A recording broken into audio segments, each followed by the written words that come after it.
ফাজআলনাহু হাবাআন মানসুরা। আল্লাহ বলতেছেন, আমি বলিনি, আমি বলে মিথ্যা কথা হইতে পারে, আল্লাহর কথা তো মিথ্যা না। আল্লাহ সুবহানাহু ওয়া তাআলা বলতেছেন, একদল বান্দা থাকবে দুনিয়াতে যারা আমল নিয়ে আল্লাহর সামনে হাজির হবে। বলেন, আল্লাহ কি কাফেরদের কথা বলতেছেন না মুমিনের কথা বলতেছেন?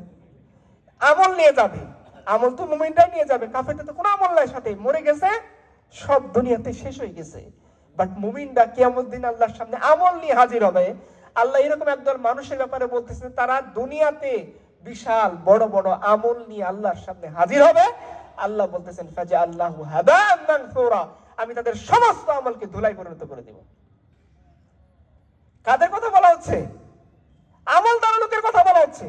ভালো মানুষ, সমাজ ভালো মনে করে, আপনি আমাদেরকে ভালো মনে করেন, এরকম ভালো মানুষ সমাজের দৃষ্টিতে ভালো, মানুষের দৃষ্টিতে ভালো, নিজের দৃষ্টিতে ভালো, এই ধরনের একদল মানুষ আল্লাহর সামনে উঠছে আমল নিয়ে। আর আল্লাহ বলতেছেন, আমি তাদের সমস্ত আমলকে ধুলাই ধূসরিত করে দিব।